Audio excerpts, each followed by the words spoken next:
Alors, je pipote ou je dis la vérité. Les approches indirectes, je trouve ça totalement nul. C'est quoi les approches indirectes? C'est ah, salut, je cherche un cadeau pour ma soeur, tu m'aides? Ou alors ah, t'as pas une cigarette? Puis après, c'est quoi ton numéro?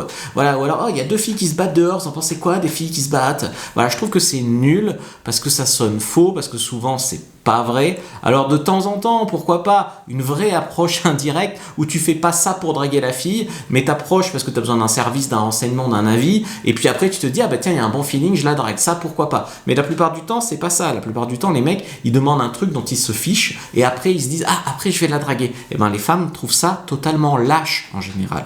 Ensuite il y a les approches directes. Alors ça c'est un petit peu ce que j'aime parce que tu peux le faire à la chaîne. Alors moi, comme j'ai une approche un peu par les nombres, je drague d'abord un grand éventail de femmes, on va dire, très large, l'éventail, pas les femmes, et du coup, en fait, tu vois, je drague et puis quand ça répond bien, je m'investis vraiment. Donc je fais des approches directes qui sont parfois un peu, c'est vrai, répétitives. C'est des classiques, c'est waouh, je t'ai vu passer, j'aime bien ton énergie, t'es du quartier, toi aussi.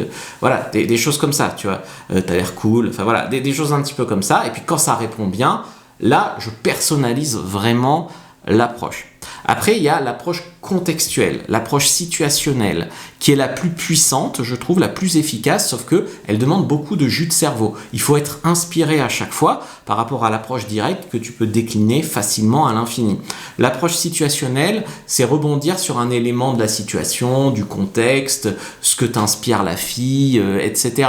Donc ça, en fait, il faut être bien inspiré. Donc des fois, tu peux faire des bonnes approches situationnelles, et c'est vrai que c'est supérieur à tout, ou des fois, c'est complètement bizarre, où t'as rien à dire, ou voilà, et dans ce cas-là, il vaut mieux faire en fait une approche directe. Donc tu vois, par exemple, elle est à la salle, elle pousse des poids, et c'est tu t'entraînes vraiment ou tu fais ça pour impressionner un mec? Je sais pas, par exemple, ça t'inspire ça, tu lui fais ça. Ou alors, wow, je crois que tu m'as souri, toi, j'étais obligé de venir vérifier si tu avais envie de me draguer ou de me charmer. Enfin, tu vois, des choses comme ça. Ça, c'est situationnel, c'est si elle te regarde, si elle te sourit, ou selon ce qu'elle fait, tu vois. Ou ah, t'as des baskets rouges, ça sorti à ton sac, toi, attention, heureusement que je suis pas un taureau. Enfin, n'importe quoi, ça peut marcher ou ça peut ne pas marcher, ça peut faire rire, ça peut ne pas faire rire.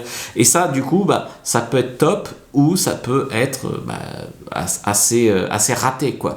Donc, je t'ai fait une vidéo complète sur les 3 types d'approches avec des exemples, avec les pour, les contre, elle est sur YouTube. Je te mets la miniature là, elle s'appelle donc les 3 types d'approches pour aborder une femme. Je t'invite à aller la voir et je te fais aussi une fiche si tu veux sur comment aborder les femmes. Je te la mets en lien en bio.